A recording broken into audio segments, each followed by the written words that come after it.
Good morning, everybody. It's Teepa and Matthew, and we're here with Time with Teepa. And this morning, we're going to respond to um, what I would call a concerned, frustrated individual who is working super hard to try to get a community of care to be more caring, a community of care to accept they don't know everything that they could know about both dementia and how to provide care and support.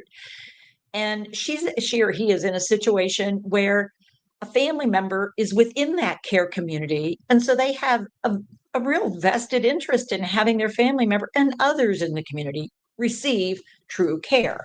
So for those of you who know us and know us well, you are very aware that for us, care involves permission, and it means we have to get more skillful so that what is being offered to someone is not either neglect or abuse, but indeed care.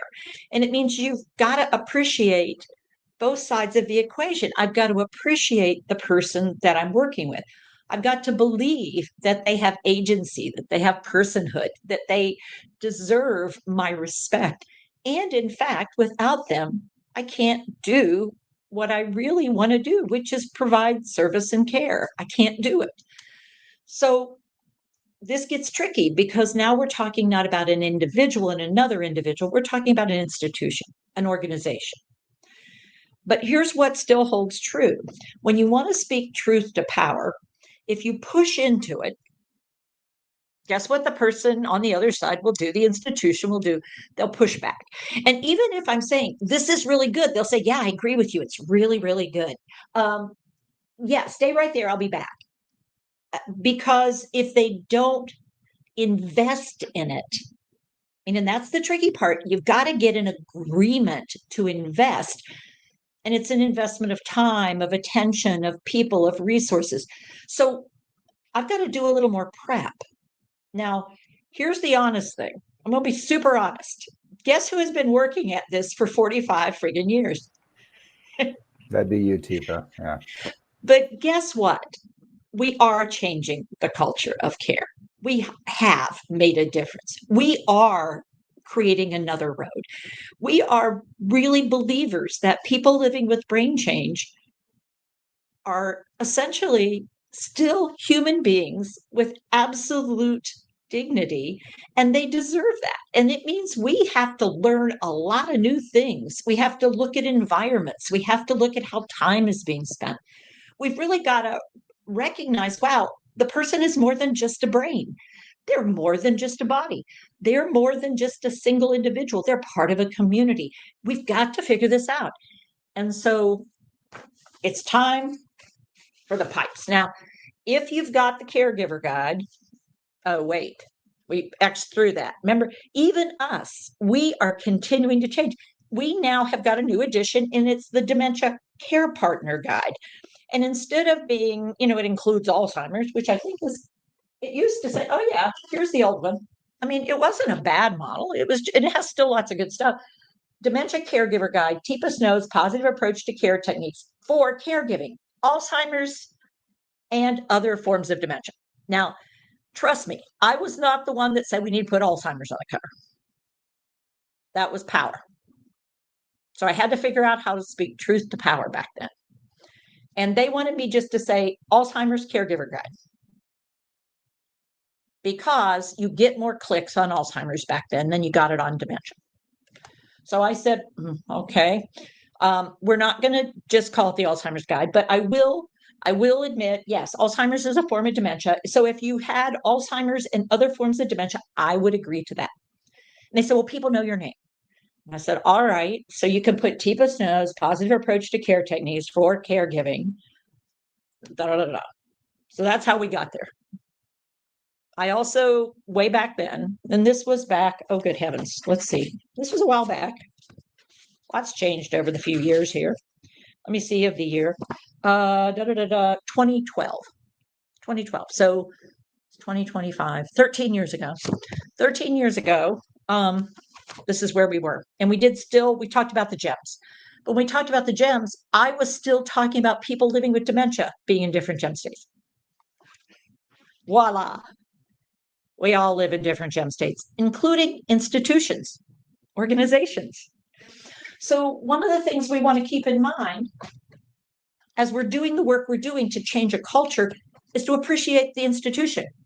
Are they more of a sapphire institution, a diamond institution, maybe more emerald? They keep going through the same loops over and over again, can't seem to get out of it. Yeah, but oh, yeah, I got to do this again. Or skipping steps, missing opportunities for really meaningful transitions. Or are they all about the sensory experience? Oh, we're making money. I like it. I like it. I like it. It's like, I love the making the money. Look at our bottom line. Look, all our beds are full. And it's like, yeah, but they keep turning over. Our staff keep turning over. Yeah, that's sort of a problem. But look. Or is it just, well, we always do it this way. We just keep moving. It's just like, trying to stop a ship where we're stuck and we can't figure out how to get out.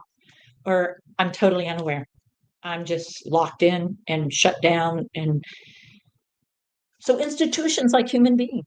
So if we look at our book, you can just have this one book and it could help you potentially with looking at, okay, so I've tried being supportive. I've tried offering information. I've tried that. I mean, I've tried approaching and engaging that way. That doesn't seem to go anywhere. I mean, they say, yeah, but nothing changes. So now I'm back to, okay, so I prepared, I tried, I initiated, I didn't get the participation. So I'm going to evaluate what do I need to do differently. And I'm feeling like I need to look at them differently. So this is where it might be beneficial to take a little time and maybe with a partner. And we actually are working on updating our institutional 6 pieces of the puzzle.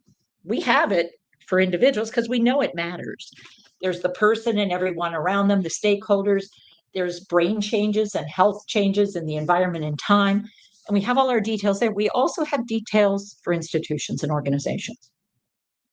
And understanding who and what and where we're going. Sometimes it's baby steps. And sometimes for some groups, it's a magical transformation. But it's when we speak truth, a truth that the institution can hear. So we've got to figure out, what can they hear? What do they value? What is something that we could agree on? And what can we agree to try for at least 1 month, 2 months? Doesn't have to be a cost associated, but we've got to agree to try something.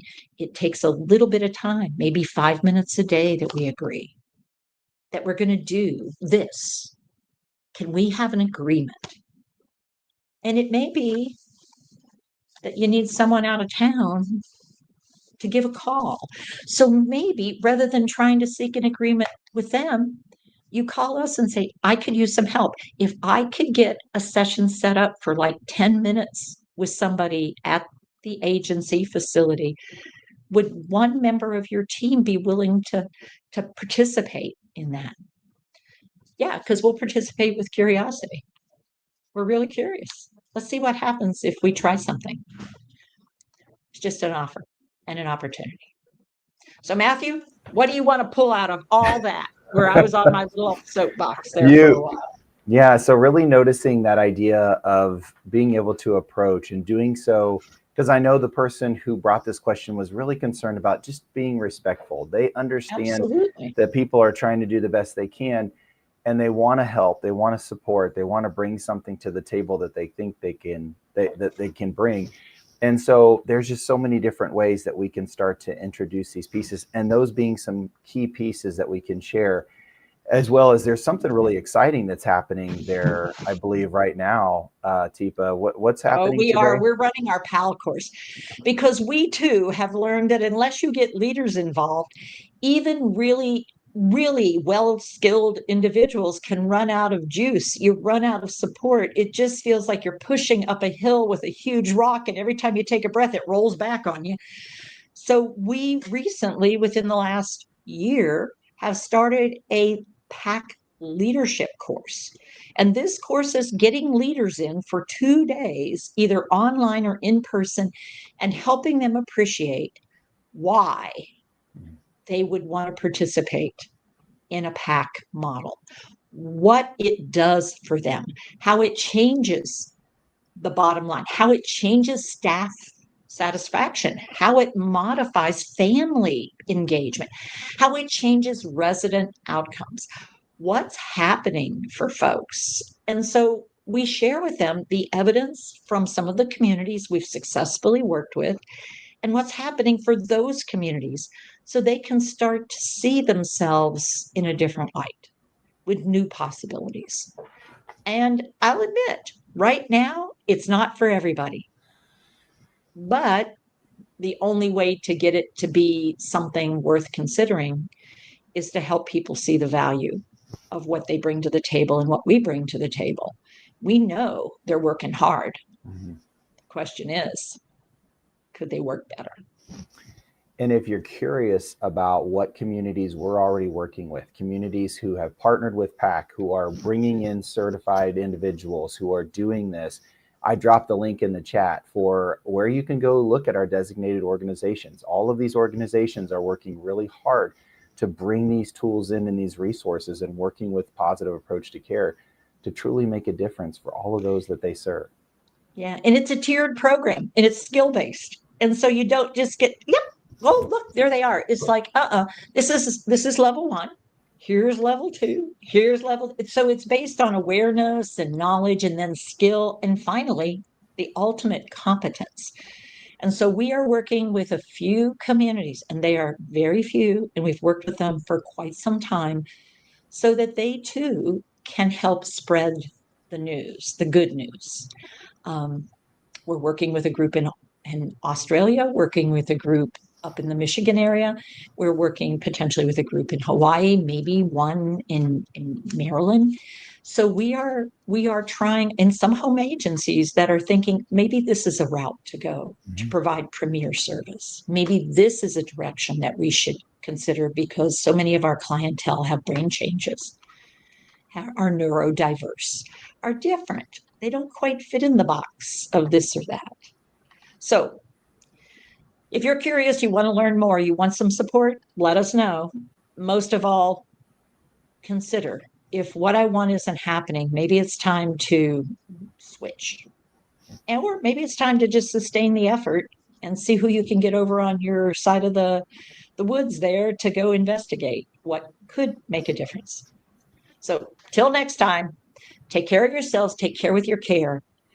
And when we speak truth to power, compassion, curiosity, mutual benefit, and authenticity can make a huge difference in the relationship. And I believe if we move forward with a message of commitment, we can change things. See you soon, all. Thanks, Teepa. Bye, everybody.